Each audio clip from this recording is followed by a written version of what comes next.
नमस्कार दोस्तों, एक बार पुनः हाजिर हूँ मैं एक नई पाम की वीडियो के साथ आपके ही अपने चैनल गो ब्लॉग्स पे। एक महिला हैं और उनकी हथेली हमारे पास विश्लेषण के लिए आई हुई है। हथेली में अगर हम एक नज़र करते हैं तो यहाँ पे देखो आयताकार हथेली है। निश्चित रूप से अगर ऐसे व्यक्ति करियर करते हैं, माने काम वगैरह करते हैं, तो इनका जो करियर होता है ज़्यादातर मामलों में बोलने से या मस्तिष्क कार्य करने से ऐसे लोगों का ज़्यादा काम चलता है। शारीरिक मेहनत ऐसे लोगों को करियर के मामले में कम करनी पड़ती है और इस चीज़ को वेरीफाई कर रही है आपकी मस्तिष्क की रेखा। यहाँ पे आप देखेंगे कि मस्तिष्क की रेखा आपकी जो है इस तरह से है। निश्चित रूप से मध्य चंद्रमा पे ये रेखा आ रही है। कहीं न कहीं बौद्धिक स्तर ऐसे लोगों का अच्छा खासा होता है, विवेकवान व्यक्तित्व होता है और मस्तिष्क से कार्य करने वाले ऐसे लोग होते हैं। हाँ, यहाँ पे देखेंगे एक रेखा इस तरह से जाती हुई दिखाई दे रही है और ये एक राइटर फोर्क बना रही है। ऐसी स्थिति में कल्पनाशीलता बहुत ज़्यादा रहती है जीवन में। ये यही बता रही है कि जीवन काल में बहुत ही ज़्यादा कल्पनाशीलता रहने वाली है। बहुत ज़्यादा सोचने की जो शक्ति है आपके अंदर रहने वाली है। कल्पना आप बहुत ज़्यादा करती हैं, बहुत ज़्यादा सोचती हैं डीपली, और कुछ रेखाएं आप देखो तो इसको काट भी रही हैं। निश्चित रूप से जब व्यक्ति कल्पना बहुत ज़्यादा करता है, डीपली सोचता है, और कहीं ना कहीं उसके कारण अवसाद की स्थिति भी पैदा होती है, तनाव की स्थिति भी पैदा होती है और ये स्वास्थ्य पर भी प्रभाव डालता है। थोड़ा सा जो है, जो सोचने की बहुत ज़्यादा शक्ति है आपके अंदर, कल्पना करने की बहुत ज़्यादा शक्ति है ना, उसका प्रयोग लेखन वगैरह में, संगीत वगैरह में, इन चीज़ों में, डायरी लेखन हुआ और आपका जो है कोई ना कोई कविता की ओर जाना हुआ, कोई ना कोई गद्य पद्य लिखना हुआ, इस तरफ ज़्यादा मोड़ना चाहिए, जिससे व्यक्ति तनाव या अवसाद की स्थिति में नहीं आता है और उस चीज़ का व्यक्ति को बहुत ज़्यादा बेनिफिट मिलता है। ये रेखाएं बहुत बड़ी बेनिफिट की रेखाएं हैं वैसी तो। अब यहाँ पे हमने दो चीज़ देखी जो इनकी हथेली में साफ दिखाई दे रही थी। एक चीज़, हथेली में दृष्टि डालते ही, जैसे ही आप हथेली को देखते हैं और आप हाथ देखना नहीं जानते हैं तो भी आपको हर कोई बता लेगा कि अंगूठे के नीचे का जो ये भाग है ये बहुत ज़्यादा फूल गया है। यहाँ पे जो है एक होता ना, बिल्कुल उठ गया है, एक कोण सा बना रहा है, कुछ चीज़ जैसे अंदर से जो है उसको बाहर की तरफ जो है धकेल रही हो। ये चीज़ शुक्र, देखिएगा आपने तो कुछ बताया नहीं, लेकिन आपका शुक्र यहाँ पे खराब दिखाई दे रहा है, अनबैलेंस दिखाई दे रहा है। जब शुक्र इस प्रकार से होता है तो कहीं ना कहीं मानसिक परेशानियों को जन्म देता है।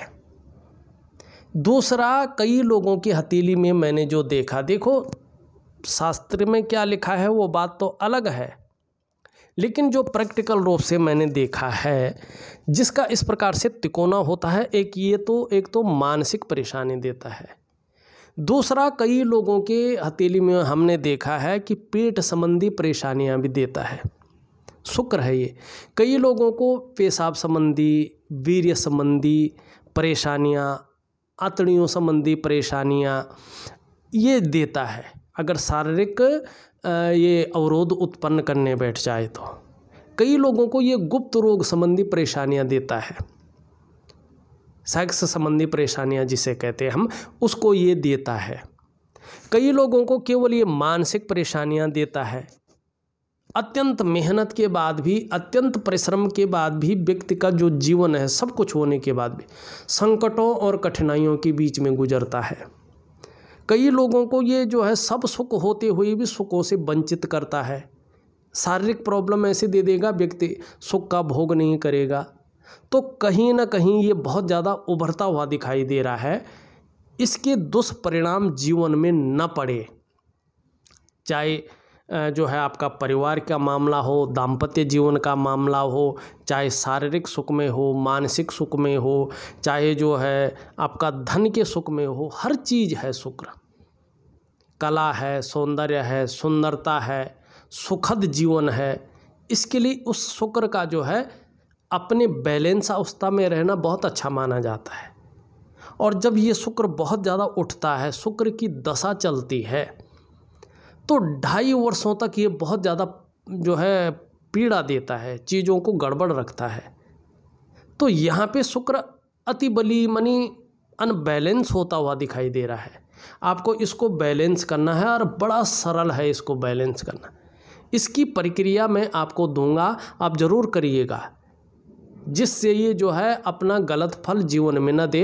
ये भगवान शंकर के शिष्य है, ये दैत्यों के गुरु हैं, ये शुक्राचार्य जी हैं, आचार्य हैं ये।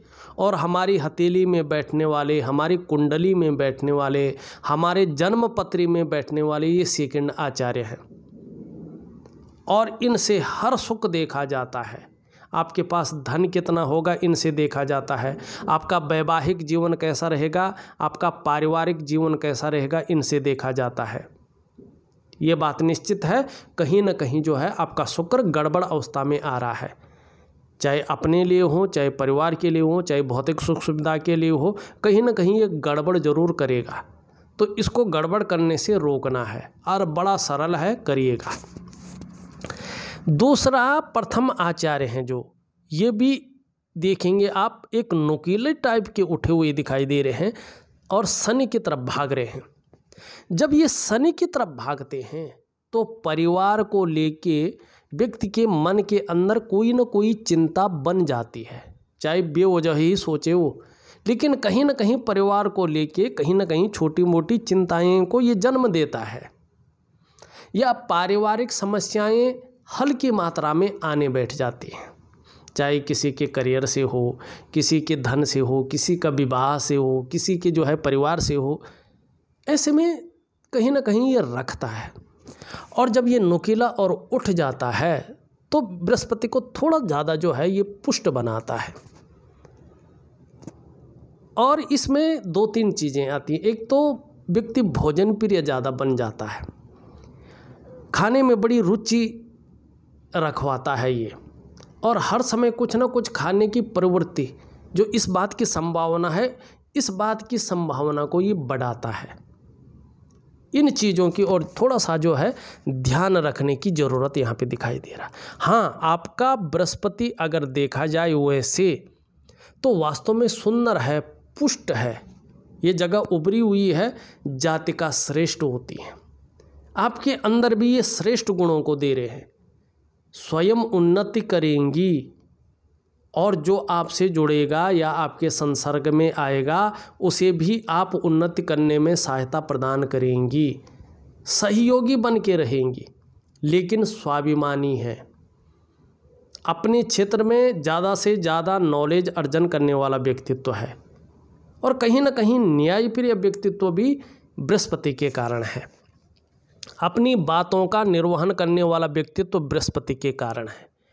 जो आपके अंदर धार्मिक भावनाएं बहुत अच्छी रूप में हैं, वो बृहस्पति के कारण यहाँ पे दिखाई दे रहे हैं। और बृहस्पति किसी भी व्यक्ति की हथेली में, चाहे वो पुरुष हो चाहे वो महिला हो, अगर इस प्रकार से पुष्ट और सुंदर भाव में होते हैं तो नॉलेजेबल व्यक्तित्व को जन्म देता है। कहीं ना कहीं आत्मज्ञान ऐसे व्यक्तियों को ज़्यादा होता है। जीवन में निश्चित रूप से सम्मान की प्राप्ति होती है, सम्मान के नज़रों से देखा जाता है, सम्मानित होंगे, प्रतिष्ठा मिलेगी, ये निश्चित है। हाँ, समस्याएं भी आएंगी, लेकिन बहुत बड़ा अहित नहीं करेंगी। जैसे आई थी चली भी जाएंगी, ग्रहों के कारण आ सकती हैं, जैसे शुक्र बड़ा है तो आ सकती हैं, लेकिन कहीं ना कहीं जो है बहुत बड़ी परेशानी नहीं देगा, ये चीज़ रखेगा। अब यहाँ पे एक चीज़ देख लीजिएगा, बृहस्पति की जो उंगली है पूरी तरह से झुकी हुई दिखाई दे रही है, कर्व ले रही है, झुकाव है इसका, आप भी साक्षात देख रहे हैं। और किसकी तरफ? मिडिल फिंगर की तरफ। ये बृहस्पति की उंगली है, क्योंकि बृहस्पति ग्रह द्वारा शासित उंगली है ये। और जब इसका झुकाव बन जाता है भाग्य स्थान की तरफ, शनि से द्वारा शासित उंगली की तरफ, इस प्रकार से ये झुक जाती है, तो व्यक्ति के अंदर धार्मिक भावनाओं को जन्म देती है।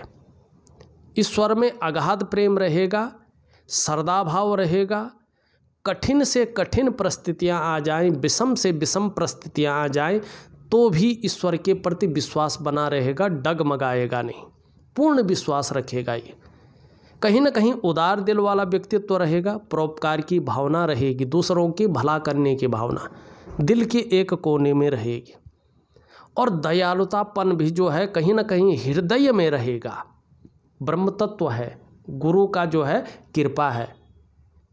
निष्ठुरता, क्रूरता आपके अंदर कभी नहीं पटकेगा इस उंगली के झुकाव के कारण। हाँ, यहाँ पे मिडिल फिंगर भी कहीं ना कहीं झुक रखी है और सूर्य उंगली की तरफ। यकीन मानिएगा, जब भी मिडिल फिंगर सूर्य उंगली की तरफ झुकती है तो कहीं ना कहीं जीवन काल में संघर्ष की उत्पत्ति कराती है। ऐसी स्थिति आने पर बहुत ज़्यादा मेहनत, बहुत ज़्यादा परिश्रम करने के बाद ही सफलता की व्यक्ति को प्राप्ति होती है। और कई बार दौड़ा धूपी का काम भी ऐसे लोगों को करना पड़ता है। सूर्य की उंगली वैसे सीधी खड़ी है, लेकिन हल्का टर्न ले रही है। आप खुद देखिएगा, मिडिल फिंगर की तरफ। यश पाने की इच्छा, नेम फेम पाने की इच्छा, अपने कार्यों में विस्तार पाने की इच्छा भी यहाँ पे साफ दिखाई दे रही है। कहीं ना कहीं आपके अंदर ये इच्छाएं जन्म ले रही हैं। यहाँ पे अगर देखेंगे, सूर्य की उंगली, आपकी बृहस्पति की उंगली दोनों बराबर हैं और दोनों मिडिल फिंगर से छोटी हैं। ये अत्यंत श्रेष्ठ है। कहीं ना कहीं वर्तमान में धन और यश की भूख दिखाई दे रही है। पैसा और सम्मान आपके लिए कहीं ना कहीं जरूरी है। और जीवन का मात्र लक्ष्य भी कहीं ना कहीं जो है सूर्य और बृहस्पति इसी और जो है लक्षित कर रखे हैं। ये आपकी उंगलियों का जो है जो लंबाई चौड़ाई है वो बता रही है। यहाँ पे ये उंगली सीधी खड़ी है, ये अत्यंत श्रेष्ठ है, लेकिन प्रथम पौरवे तक नहीं पहुँच पा रही है। तो थोड़ा सा जो है जो कम्युनिकेशन स्किल्स है या हम कहें जो मनी मैनेजमेंट की क्षमता है, कागज़ों के रख रखाव की क्षमता है, अकाउंटेबिलिटी की क्षमता है, उसमें हल्की ये कमी को देती है। और कहीं ना कहीं एक व्यापार ऐसा व्यक्ति कर रहा हो तो बहुत बड़ी प्रसिद्धि पाएगा, इसमें कहीं ना कहीं ये थोड़ी सी अड़चनें जिसे कहते हैं उसको लगाती हैं। अंगूठा आपका काफ़ी छोटा है, लेकिन एक सुखद जीवन जीने की चाह रखने वाला व्यक्तित्व तो जरूर है। यहाँ पे हृदय की लकीर अगर हम देखें, हृदय की लकीर जो है आपकी इस तरह से जाती हुई दिखाई दे रही है और दोनों उंगलियों के बीच में जा रही है। बृहस्पति का प्रभाव इस पे पड़ रहा है, शनि का प्रभाव इस रेखा पर पड़ रहा है। दोनों ग्रहों का बलाबल, दोनों ग्रहों का प्रभाव हृदय की रेखा पे आता हुआ दिखाई दे रहा है। और ऐसे लोग, चाहे वो महिला हो या पुरुष हो, अपने जीवन काल में बड़े महत्वाकांक्षी होते हैं। कहीं ना कहीं आपके अंदर बहुत बड़ी महत्वाकांक्षा है। आपकी सोच सदैव आगे बढ़ने की रही है, चाहे कैसी भी परिस्थिति रही हो। गुरु का प्रभाव पड़ने के कारण जो आपकी इच्छा है कहीं ना कहीं सर्वश्रेष्ठतम स्तर तक पहुंचने की है। शनि का प्रभाव पड़ रहा है, जिसके कारण इसके प्रभाव के चलते आगे बढ़ने के लिए सोचा जा रहा है कि अब समय आ गया है, चाहे कितनी मेहनत करनी पड़े, जुगाड़ लगाना पड़े, इन किन प्रकार है, जो भी आपसे हो जाए आप करेंगे। ये रेखा बता रही है, इस पे पड़ने वाले ग्रहों का प्रभाव बताता हुआ यहाँ पे नजर आ रहा है। अब देखिएगा, जब ये रेखा इस तरह से जा रही है तो यहाँ पे जो है इस प्रकार से जो है एक त्रिकोण बन रहा है। भाग्य स्थान पे बन रहा है तो इसलिए जो है शनि का ही प्रभाव इस त्रिकोण पे ज़्यादा पड़ेगा। अगर इस पे बृहस्पति का भी प्रभाव पड़ता है तो भी एक ही फल ये देता है। डेफिनेटली ऐसे लोगों की मानसिक स्थिति ऐसी होती है कि आत्म साक्षात्कार के लिए ऐसे लोगों को बाहर किसी गुरु को खोजने की जरूरत नहीं पड़ती है, किसी संत महात्मा को खोजने की जरूरत नहीं पड़ती है। कहीं ना कहीं आत्मज्ञान की प्राप्ति होती है, कहीं ना कहीं जो है आत्म साक्षात्कार मिल जाता है, बाहर ढूंढने की जरूरत नहीं पड़ती है। और इस मनुष्य जीवन का अर्थ क्या है सही में, इस मनुष्य जीवन का उद्देश्य क्या है सही में, इस चीज को कहीं ना कहीं नॉलेज की प्राप्ति ये त्रिकोण कराता है। कहीं ना कहीं भाग्य स्थान पे है, शनि स्थान पे है, रहस्यमय विद्याओं की तरफ भी जो है व्यक्ति नॉलेज लेना चाहता है, इस तरफ भी व्यक्ति जो है जाना चाहता है, ये चीजें भी कहीं ना कहीं प्राप्त करता है। आत्म साक्षात्कार की प्राप्ति जैसे जैसे उम्र बढ़ती है अध्यात्म के साथ व्यक्ति को हो जाती है, ये इस बात का चिन्ह है। और बहुत कम हथेलियों में ये चिन्ह आपको देखने को मिलेगा, ये निश्चित है। मस्तिष्क रेखा की हमने विधिवत बात कर ली है।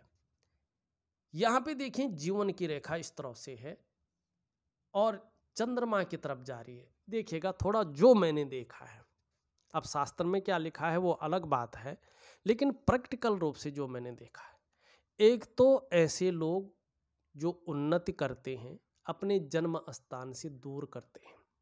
जन्म स्थान में बहुत ज़्यादा उन्नति ऐसे लोग नहीं कर पाते। दूसरी बात, ऐसे लोग उन्नति करते तो हैं लेकिन संघर्ष के साथ, उतार चढ़ाव के साथ। बड़ी से बड़ी उन्नति करेंगे लेकिन कई बार संघर्ष आएगा, कई बार उतार चढ़ाव झेलेंगे, कई बार अस्थिरता भी बनी रहती है क्योंकि चंद्रमा पे जीवन रेखा जा रही है सीधा, तो ये अस्थिरता भी जीवन काल में देता है। इस बात की भी ज़्यादा आशंका रहती है। एक रेखा इस तरह से यूं जारी है फिर यूं जारी है, ये आपके अंदर व्यापारिक गुणों में वृद्धि करवा रही है। व्यापार तो ये रेखा नहीं दे पा रही किसी और वजह से। अगर आप व्यापार कर रहे हैं अच्छा है तो और ग्रहों का प्रभाव है, ये रेखा केवल व्यापारिक गुण दे रही है। हाँ, जब ये स्पष्ट होती है जहाँ स्वास्थ्य में बहुत अच्छी वृद्धि हो जाएगी, लेकिन पेट संबंधी मामला को बढ़ाएगी अगर अच्छी हो जाए, बहुत ज़्यादा नहीं, लेकिन कहीं ना कहीं खान पान के थोड़ा सा सावधानी बरतनी है, नहीं तो पेट संबंधी दिक्कतें आती हैं। लेकिन व्यापार में अपार सफलता देती है। अगर गृहिणी है तो जीवन साथी अगर व्यापार कर रहा हो, या जो बच्चा बहुत ज़्यादा लगाव में हो वो व्यापार कर रहा हो, तो निश्चित रूप से उसका व्यापार में अचानक बहुत बड़ी तरक्की ये देती है। ये रेखा बहुत अच्छी है, बहुत सुंदर रेखा है यहाँ पे। अब मणिबंध तो इसमें जो है शायद 2 रेखाएं हैं, तो ठीक है, संघर्षों से उठकर व्यक्ति पूजनीय बनता है।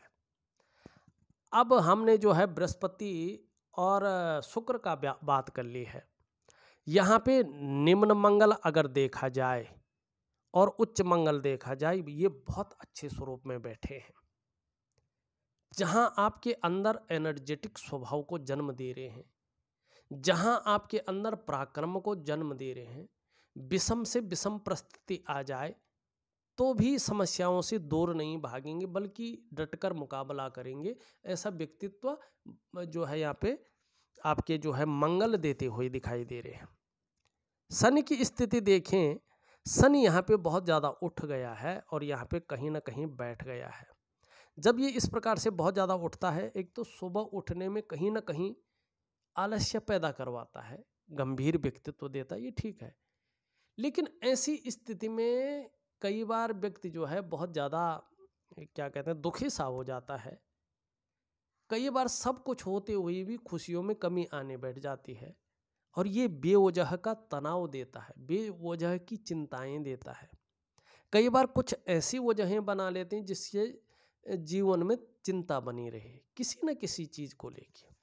ये बहुत ज़्यादा बैठने बैठ जाए, आपकी हथेली में नहीं है लेकिन बैठने बैठ जाए तो इंसान जो है इस्तेमाल होने बैठ जाता है। सूर्य की स्थिति देखें, सूर्य में शनि में जो है रेखाएं अच्छी हैं, लेकिन सूर्य अपना पावर पूरी तरह से नहीं दे पा रहा है। और मैंने पहले की अनेकों वीडियो में बताया है, कहीं ना कहीं इसका प्रभाव आपके आर्थिक रूप पर पड़ता है, आपके सामाजिक रूप पे पड़ता है, आपके पारिवारिक रूप पे पड़ता है, आपके मानसिक रूप पे पड़ता है, सब जगह इसका प्रभाव पड़ता है। तो सूर्य क्रिया ऐसी क्रिया होती है जो सूर्य के साथ साथ सभी ग्रहों को जो है अपने बैलेंस अवस्था में लाती है। अगर 3 महीने तक व्यक्ति सूर्य क्रिया करता है तो तुरंत फल तो ना मिले ना मिले इसकी गारंटी तो नहीं है, लेकिन 6 से 8 महीने के बाद अत्यंत श्रेष्ठ फल मिलता है और जादुई तरीके से जीवन पर इसका प्रभाव पड़ता है। और मेरे पास जो फीडबैक आए हैं सूर्य क्रिया के, ये अत्यंत श्रेष्ठ हैं, बड़ी खुशी देने वाले हैं। तो आपको मैं सूर्य क्रिया जरूर दूंगा और शुक्र का उपाय जरूर दूंगा, इसको करने की आप कोशिश करिएगा। यहाँ पे देखें, बुध भी जो है उस श्रेष्ठ स्थिति में नहीं है, लेकिन ठीक है, अच्छे फल दे रहा है, गलत फल नहीं दे रहा है। चंद्रमा आपका अत्यंत श्रेष्ठ है, लेकिन अभी अगर यहाँ पे थोड़ा देखा जाए तो पूरा बैलेंस अवस्था में नहीं है। और जब ये पूरा बैलेंस ना हो तो कभी कभी जो है भावुक कर देता है, कभी कभी इमोशनली परेशान कर देता है, कभी कभी मन को भटकाता है। ऐसी स्थिति में कभी कभी डाइजेस्टिव सिस्टम को थोड़ा सा गड़बड़ा जाता है, नींद आने में दिक्कत करता है। लेकिन आने वाले समय में ये अत्यंत श्रेष्ठ अवस्था में आ रहा है। जो समय आ रहा है इसमें जो है ये बलवती हो रहा है और अत्यंत श्रेष्ठ अवस्था में आ रहा है। निश्चित तौर पे मानसिक रूप से आने वाले समय में ये मजबूती प्रदान करेगा। आपके जो कॉन्फिडेंस लेवल है उसको बढ़ाता हुआ दिखाई दे रहा है। शरीर में सूर्य की वजह से, शुक्र की वजह से, बृहस्पति की वजह से कोई समस्याएं उत्पन्न हो भी जाएं, लेकिन ये जैसे जैसे ठीक हो जाएगा, अनुकूल होगा, मन को बहुत ज़्यादा मजबूती देगा, मजबूत रखेगा आपके मन को। और चंद्रमा जब मजबूत होता है तो पाचन तंत्र भी मोटे तौर पर ठीक रहता है। धीरे धीरे शरीर का हार्मोनल सिस्टम बढ़िया होने बैठ जाता है। चंद्रमा जितना अच्छा होता जाएगा, ये वाला पार्ट खूबसूरत तो दिखाई दे रहा है, लेकिन जितना भी अच्छा होता जाएगा क्रिएटिविटी बढ़ाएगा, आप क्रिएटिव ज़्यादा रहेंगे। चंद्रमा हथेली में जितना बेहतर होता जाएगा, छल कपट से दूर रखेगा। जितना सुंदर और बेहतर होता जाएगा, मन की खूबसूरती बढ़ाएगा। तन की खूबसूरती तो बढ़ जाती है, लेकिन मन की खूबसूरती बढ़ाएगा। जीवन काल के लिए सकारात्मक सोच बढ़ाएगा और सुंदर योजनाओं का जन्म देगा। अत्यंत अच्छा है। कुछ चीजें हैं जिनका उपाय मैं विधिवत तरीके से आपको व्हाट्सएप पे लिख करके या ऑडियो के माध्यम से भेज रहा हूं। विधिवत तरीके से करिएगा, निश्चित तौर पे देखिएगा आपको जादुई तरीके से इसका फल मिलेगा। इस वीडियो में बस इतना ही। एक नई वीडियो के साथ पुनः उपस्थित होऊंगा, तब तक के लिए नमस्कार।